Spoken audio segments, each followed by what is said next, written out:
चलिए इधर ध्यान दीजिए, सरफेस टेंशन शुरू कर रहे हैं, ध्यान दो।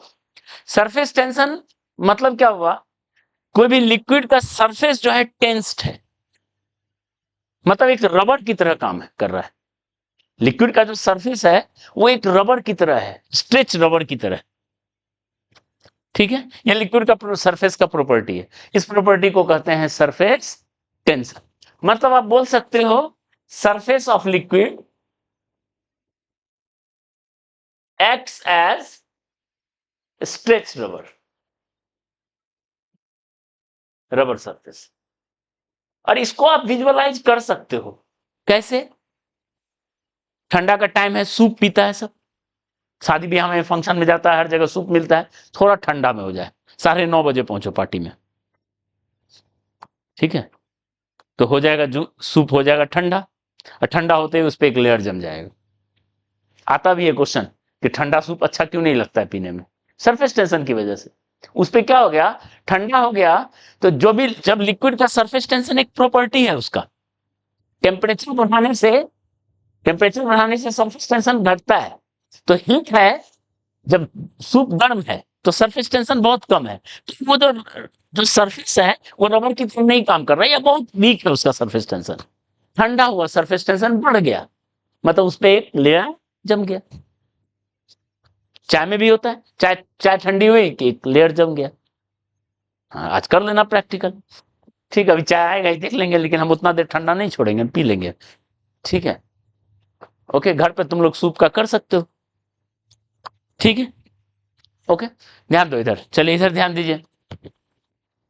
अब बताइए स्ट्रेच सरफेस का क्या प्रॉपर्टी है, कोई सरफेस को आप स्ट्रेच करते हो तो अब तुम्हारे हाथ पे फोर्स लगाता है ताकि अपना एरिया को शॉर्ट करे, उसका नेचर नहीं है स्ट्रेच रहना,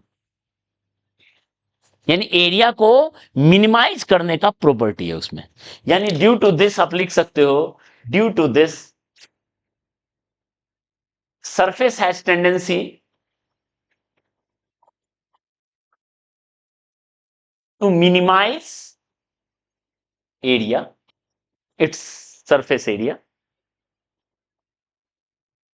and for this it exerts force on boundary, जो भी बाउंड्री है उस पे फोर्स एग्जर्ट करता है ताकि अपना एरिया को, थोड़ा ध्यान दीजिए इधर ध्यान दीजिए, ठीक है, एरिया को मिनिमाइज कर सके, ठीक है। इसका बहुत अच्छा एग्जांपल है एरिया मिनिमाइज करने का, पहले एरिया मिनिमाइज बताते हैं फिर फोर्स बताते हैं। एरिया मिनिमाइज करने का बहुत अच्छा एग्जांपल है shrinking of paint brush when dipped in paint।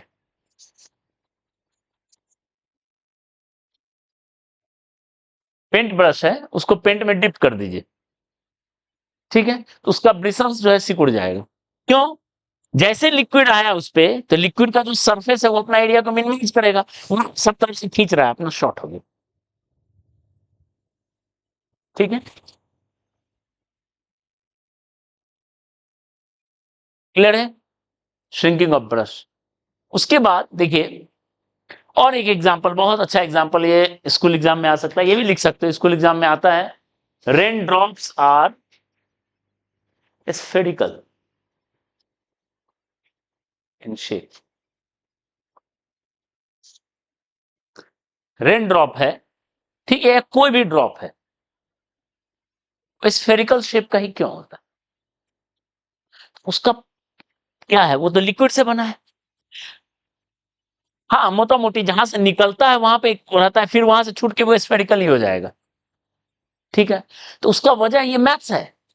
कोई एक गिवन वॉल्यूम लीजिए, मान लो क्ले है, उसका कोई गिवन वॉल्यूम लीजिए, उससे आप अलग अलग शेप बनाइए, कोन बनाइए, क्यूबॉइड बनाइए, सिलेंडर बनाइए, हर में आप सरफेस एरिया कैलकुलेट कीजिए, तो सबसे मिनिमम सरफेस एरिया होगा जब वो स्फेयर होगा। मतलब because for given volume minimum surface area is of sphere. और इसको आप मैथमेटिक्स में प्रूव भी करेंगे 12th में, ट्वेल्थ के मैथ्स में मैक्सिमा मिनिमा चैप्टर है, ट्वेल्थ मैथ्स में मैक्स मिनिमा चैप्टर है, उसमें आप प्रूव करेंगे इस चीज को। मैक्सिमा मिनिमा वैसे ही बता चुके हैं, चाहो तो घर पे प्रूव भी कर सकते हो। ठीक है, कोई भी स्फेयर है, मतलब कोई भी वॉल्यूम है, उसके उसका अगर स्फेयर बनाओ तभी उसका एरिया मिनिमाइज होगा। ठीक है, इसलिए रेन ड्रॉप्स जो है स्फेरिकल शेप का होता है, अपना एरिया मिनिमाइज करता है। ठीक है, सरफेस टेंशन का बहुत सारा फिनोमेनन है, सबसे इंपॉर्टेंट कैपिलरी एक्शन, इसी पर हम लोग न्यूमेरिकल इसी पर आता है, कैपिलरी एक्शन। ठीक है, कैपिलरी एक्शन क्या है? कैपिलरी एक्शन, तेजी तेजी लिखिए, ठीक है, थोड़ा थ्योरेटिकल लिखा हुआ है, इसे तेजी लिखिए। कैपिलरी एक्शन क्या है? कैपिलरी एक्शन है, इसी वजह से पेड़ पौधा जो है, प्लांट्स जो है, ग्राउंड वाटर को खींचता है, ऊपर ले जाता है पत्ती तक। वेन्स है, वेन्स में ब्लड जो है नीचे से ऊपर जा रहा है अगेंस्ट ग्रेविटी, मतलब ये सरफेस टेंशन का, इसी को एक्सप्लेन करेंगे। कोई ट्यूब है, कोई कंटेनर में लिक्विड है, उसको उसमें ट्यूब को डाल दीजिए, तो उस ट्यूब में लिक्विड राइज कर जाएगा अगेंस्ट ग्रेविटी। क्यों? क्योंकि सरफेस टेंशन। इसको बताएंगे, इसको एक्सप्लेन करेंगे मैथमेटिकली। ठीक है, कैपिलरी एक्शन हुआ, rise of liquid in tube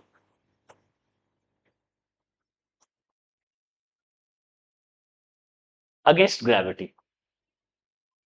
और ये बहुत इंपॉर्टेंट फिनोमेनन है। ठीक है, सरफेस टेंशन का फिनोमेनन है। ठीक है, तो ये तो हो गया, ये समझ में आया, एरिया मिनिमाइज करता है, एरिया मिनिमाइज करता है, समझ में आया। तो इसको अब समझते हैं कैसे, थोड़ा सा और पिक्चर से। ठीक है, कैसे फोर्स लगाता है। मान लो कोई ऐसा कंटेनर है, एक कोनिकल शेप टाइप का कंटेनर है, इसमें लिक्विड भरा हुआ है। ठीक है, ठीक है, और इसको हम टॉप व्यू ऐसे देख रहा है, कोई ऑब्जर्वर ऐसे देख रहा है, ऊपर से देख रहा है। ओके, उसको क्या दिखेगा? उसको ये रेक्टेंगल दिखेगा क्या? ऊपर से देखेंगे तो वो रेक्टेंगल दिखेगा, और ऊपर में ये लिक्विड का सरफेस दिखेगा। ठीक है, ये लिक्विड सरफेस अपना एरिया को मिनिमाइज करना चाह रहा है, मतलब इधर से सरफेस ऐसे खींच रहा है, उस बाउंड्री को ऐसे खींच रहा है, इधर से ऐसे खींच रहा है, दिख रहा है, इधर ऐसे खींच रहा है, इधर ऐसे खींच रहा है, ताकि एरिया मिनिमाइज हो। ठीक है, ओके। तो अब अगर हम इसको मैथमेटिकली समझे, mathematically surface tension of a liquid, of a liquid is defined as force exerted per unit length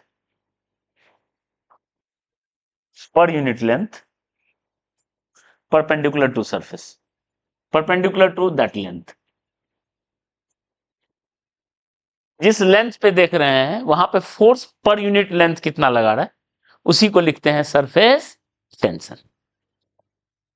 ठीक है, और इसको डिनोट करते हैं, denoted as S, generally S से लिखते हैं, कभी टी भी लिख देते हैं, डिनोटेड एज सिंबल एस। ठीक है, and unit as newton per metre, force per unit length. ठीक है, और dimension M L T minus one, और एल डिवाइड हो गया, M L zero T minus two dimension. यह है सरफेस टेंशन।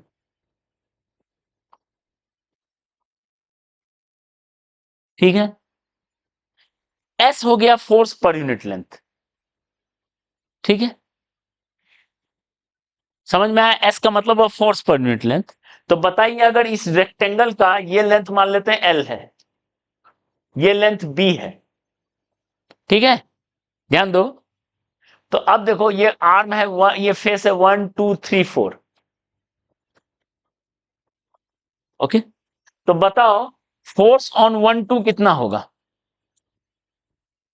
लेंथ है बी और फोर्स पर यूनिट लेंथ है एस, तो क्या होगा? एस इंटू बी होगा। ठीक है,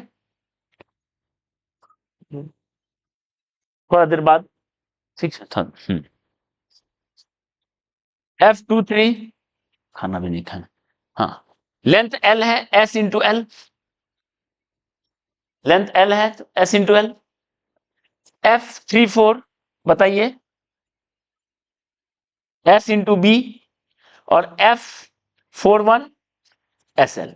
और डायरेक्शन आपको पता है, इसमें ऐसे, इसमें ऐसे, परपेंडिकुलर टू लेंथ हमेशा कैसे लगता है? परपेंडिकुलर टू लेंथ, उस लेंथ के परपेंडिकुलर। ठीक है, यहां पे ऐसे लेंथ बी है, इसका फोर्स ऐसे और इसमें फोर्स ऐसे, इस तरीके से फोर्स लगाता है। क्लियर है सरफेस टेंशन फेनोमेनन? ओके, अच्छा। एज सरफेस इज स्ट्रेच्ड,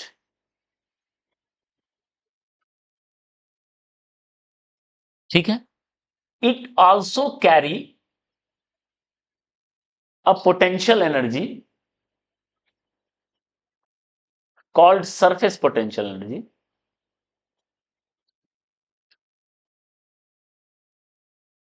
जैसे रबर स्ट्रेच है, स्प्रिंग स्ट्रेच है, तो उसमें एक पोटेंशियल एनर्जी होता है। तो यहां रबर स्ट्रेच है, सरफेस स्ट्रेच है, तो इसमें एक पोटेंशियल एनर्जी है, उसका क्या नाम है? Surface potential energy. उसका एक्सप्रेशन क्या होता है? U equal to, that is surface potential energy is equal to S into A, where S is surface tension and A is area of surface। Clear है? S इंटू ए।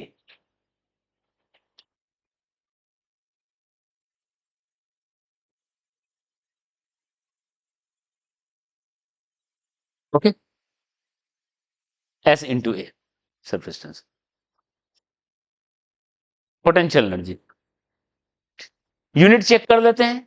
S का unit है Newton पर और area का unit है S into ए, क्या होगा? Newton metre होगा। S इंटू ए का यूनिट क्या होगा? Newton metre. न्यूटन मीटर क्या होता है? जूल।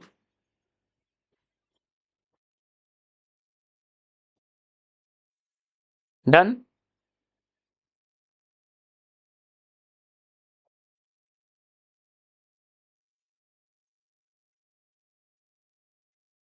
ठीक है, अब बताओ वो अपना एरिया को मिनिमाइज करना चाहता है, तो a surface has tendency to minimise area था, यानी टू मिनिमाइज पोटेंशियल एनर्जी। एक सरफेस का अपना नेचुरल टेंडेंसी होता है अपने पोटेंशियल एनर्जी को कम करना। क्लियर है? तो अब बताओ, अगर उसका पोटेंशियल एनर्जी बढ़ाना है, मतलब सरफेस को बड़ा करना है, स्ट्रेच करना है, तो आपको वर्क करना पड़ेगा, क्योंकि उसका नेचर है तो मिनिमाइज करने का। ठीक है, और अगर सरफेस छोटा हुआ तो जो एनर्जी है वो लॉस होगा किसी फॉर्म में।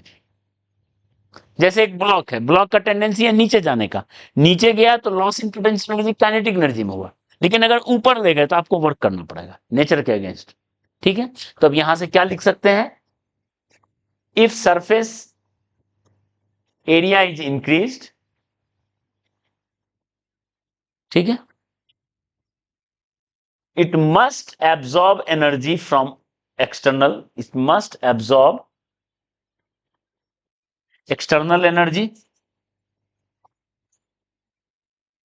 or some work must be done।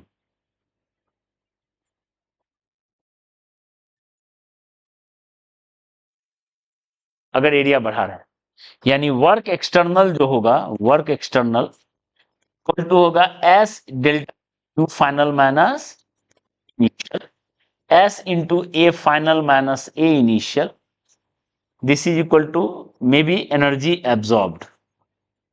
अगर एनर्जी एब्जॉर्ब किया है तो इतना ही होगा, या वर्क डन है तो इतना ही होगा, जहां A final, where A final is greater than A initial.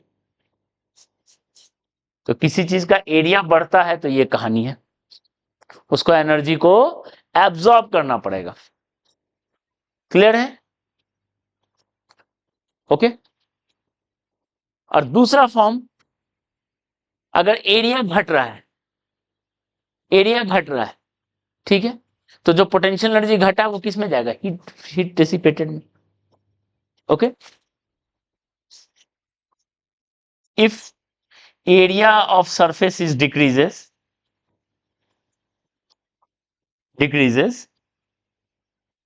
the loss in potential energy, that is U initial minus U final, that is S into A initial minus A final, is dissipated as heat.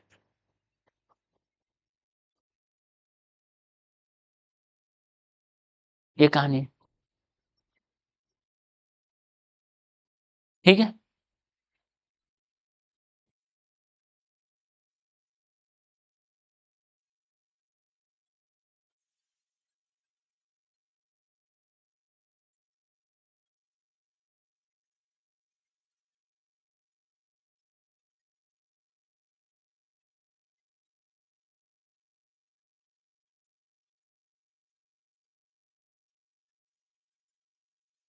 इतना clear है? Okay. तो देखिए, area घटने बढ़ने पे एक example लेते हैं, और वो एग्जांपल बहुत कॉमन है स्कूल एग्जाम कंपटीशन सबके लिए, ठीक है। हम इस तरफ एक एग्जांपल लिख रहे हैं एरिया घटने बढ़ने पे।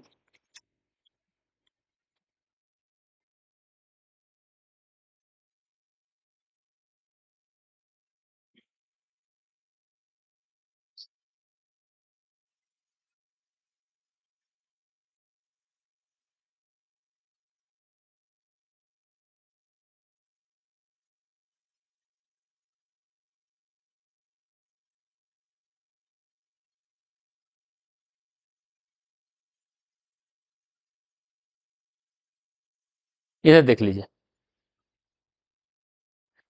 एक लार्ज स्फेरिकल ड्रॉप जो है छोटा स्फेरिकल ड्रॉप में टूटा, ठीक है। अगर इसको हम देखें, ओके, तो वॉल्यूम तो कंजर्व होगा,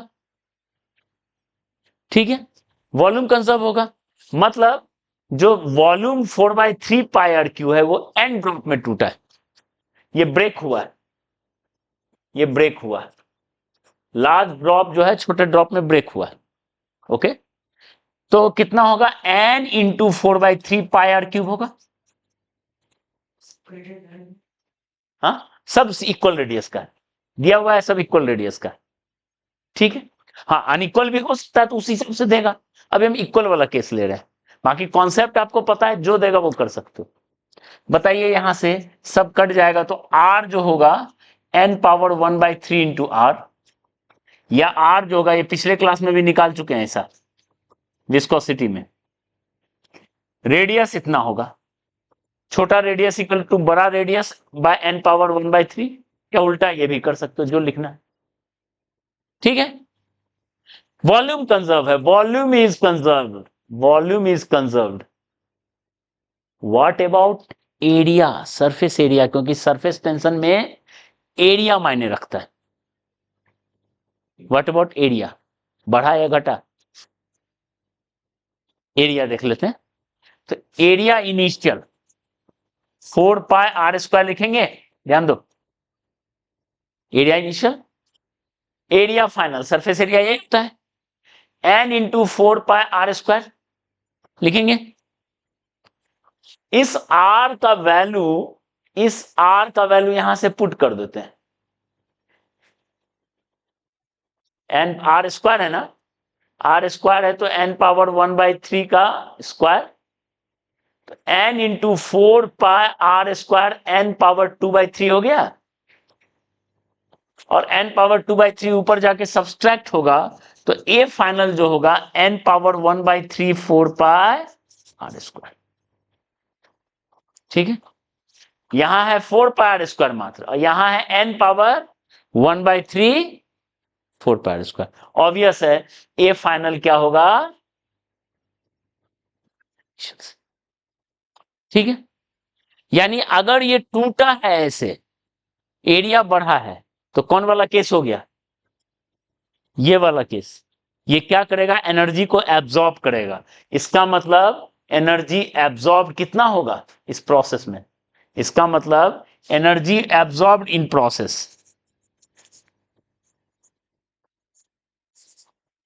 कितना होगा, बताओ क्या लिखा हुआ है, एस इंटू, एस क्या है, S is surface tension, S is its surface tension. इस लिक्विड ड्रॉप का सरफेस टेंशन एस है, ठीक है। तो एस इंटू क्या लिखेंगे बताओ, A final minus A initial, A final minus A initial. तो ये कॉमन ले लेंगे 4πr² को, तो हीट जो एब्जॉर्ब करेगा इतना होगा।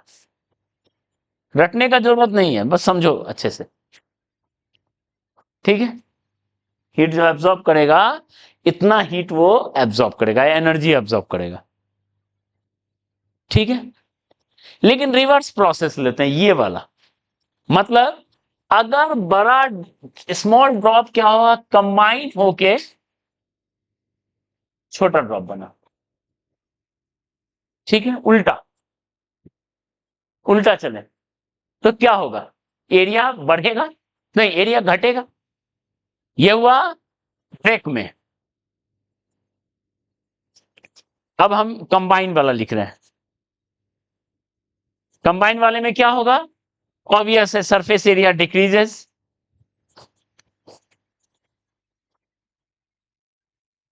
सरफेस एरिया घटेगा, ठीक है। तो यहां से लॉस इन एनर्जी या हीट डेसिपेटेड क्या लिखेंगे, heat dissipated equal to S into A I minus F. इतना क्या हो जाएगा, हीट डेसिपेट होगा क्योंकि एरिया घट रहा है। एस का value into area initial, area initial क्या लिखेंगे बताओ, ये है इनिशियल, वो है फाइनल। तो एन इंटू 4πr², ये लिखेंगे, ध्यान दो, 4πr² into N area initial, और area final 4π capital R², capital R का स्क्वायर। और कैपिटल आर किसके इक्वल है, बाद में यहां सेट कर लेते हैं।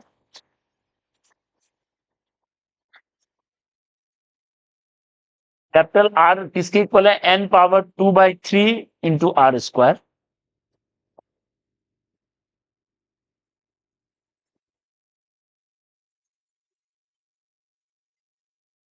ये पूरी कहानी है, ठीक है, समझ में आया।